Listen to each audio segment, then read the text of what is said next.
All right, Tim, we were just down at the Sierra. Now we're up the hill a little bit at our Suburban High Country. And it's, I mean, I'm going to sound like a broken record. It's more of the same. This thing is awesome. It has 2 key fobs. The remote start works.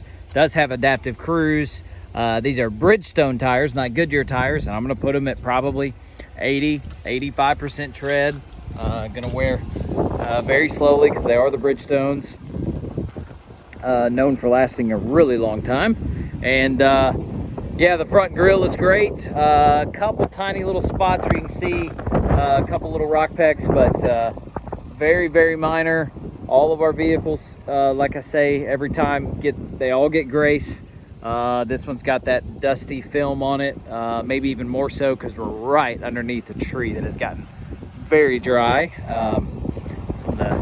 Certainly the driest fall we've seen in my lifetime, and I think there's some guys older than me at the dealership that would say for them as well. And so we're all feeling that a little bit. And the passenger side, as I look down it, awesome.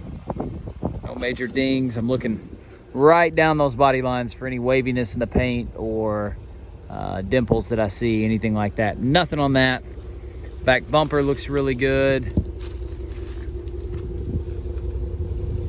I thought that was a scrape through there, but that's just an accent, like they've got a different kind of a different pattern coming through that plastic piece. You can see it a little better coming that way. Back bumper is awesome all the way across. I haven't backed into anything or seen any scrapes or anything like that. Tail lights look good. Awesome. Driver's side. And so when I say the vehicles get grace, I'm going to say I get grace too, because I'm not going to catch everything on these. But if it was anything significant, I would have already seen it on this one and walked around it a few times. Nothing on that side either. If there's going to be anything on it where you're like, oh man, he didn't point that out, I'm thinking it's going to be very, very minor. Power running boards here. Yeah, nice and clean across the top. Really, really good. So we go to the inside. This one too smells a lot like leather, not smoke or anything like that. No floor mats in this one. Most people are going to the WeatherTech and they chuck the factory ones anyway, but don't see any mats in this one. We'll pop the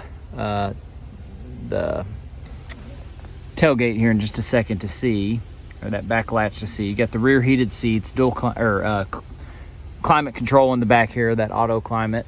Nice double roof on this one. Slick. Really, really nice. So let's open this up. I think we've got clearance for that.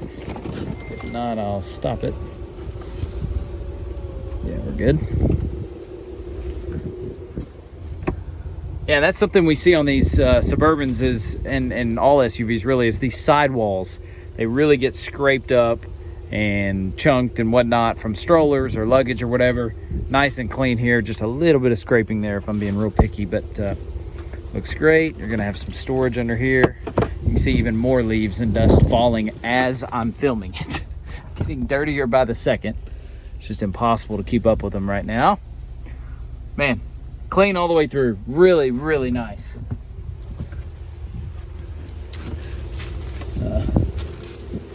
You get a car wash before these go out on delivery, I'll say that. Been doing a lot of those, a lot of spray downs, a lot of car washes. Trying to keep things a good keyless entry all throughout. You can see that, just like it was on the Sierra.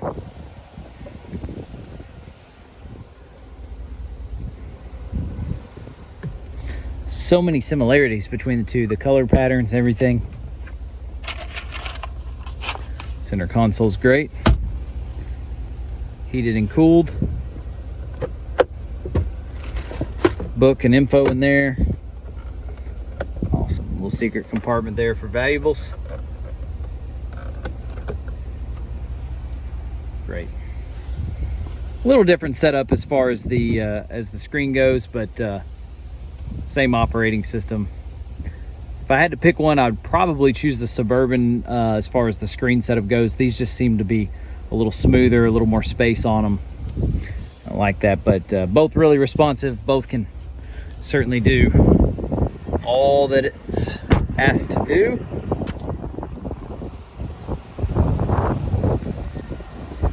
Headlights, great.